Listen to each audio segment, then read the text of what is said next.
To finalize our payment system, let's set it up to send users a confirmation email once their order is completed.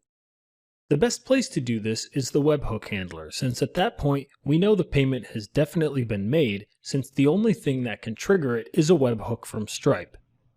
First, let's write up a quick confirmation email. It'll be split into two text files in the Checkout Apps Templates folder, one called Confirmation Email Subject, and the other called Confirmation Email Body.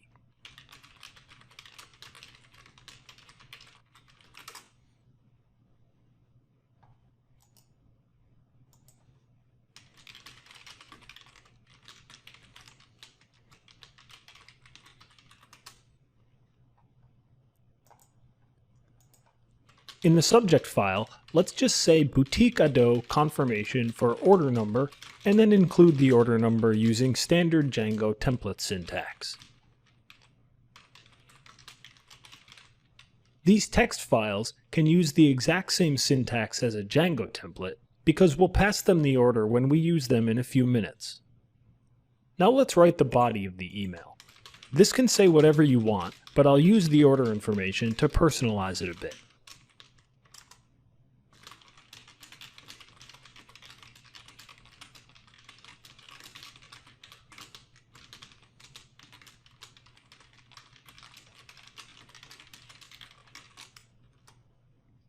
I'll include the order number, date, total, delivery costs, and grand total, as well as telling the user where it'll be shipped and how to contact the store if they need anything.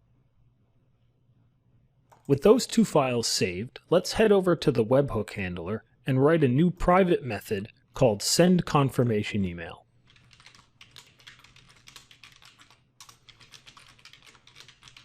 Don't let this confuse you. Even though it's taking in self since it's part of the class, it's really not going to do anything special, as all we'll do is give it the order. It just starts with an underscore since it'll only be used inside this class. Anyway, to make this work, we need a few new imports. One is the sendMail function from django.core.mail, and we'll need render to string from django.template.loader, and also our settings file from django.conf. With these imported, it's easy to send an email. Let's get the customer's email from the order and store it in a variable.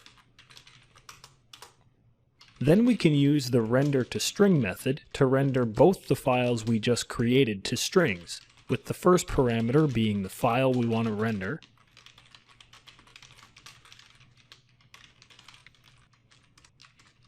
and the second being a context just like we would pass to a template. This is how we'll be able to render the various context variables in the confirmation email. I'll pass just the order to the subject, and for the body, I'll pass the order as well as a contact email we'll add to the settings file in just a moment.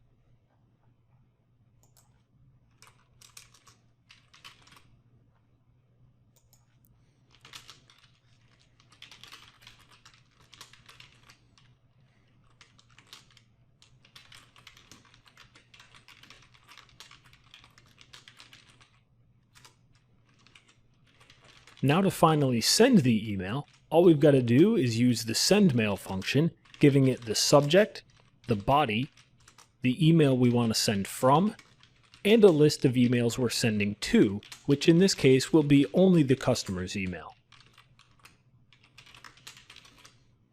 So we've got our send confirmation email method complete, and it's just expecting to be passed in order. So to use it, we can simply call it anywhere we want to send an email. Again, since we're doing this in the webhook handler, the payment has definitely been completed at this point, so we'll want to send an email no matter what. If we found the order in the database because it was already created by the form, let's send it just before returning that response to Stripe.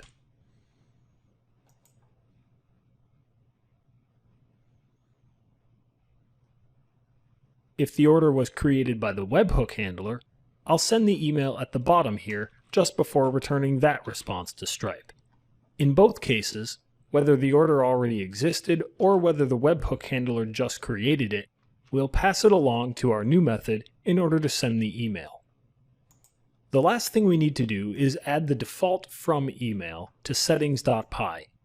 Ours will be boutiqueado@example.com.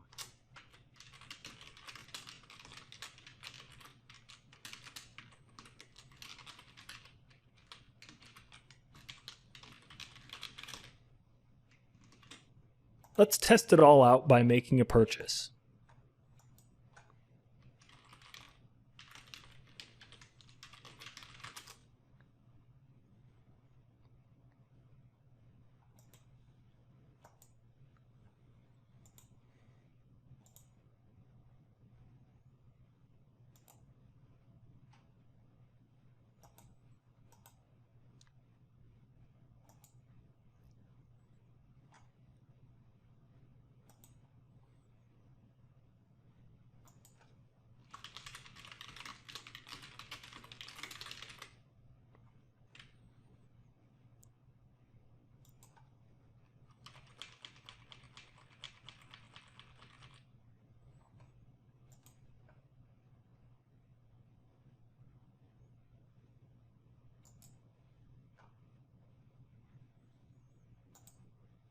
If you go to the terminal, you'll see that we have a nice confirmation email logged.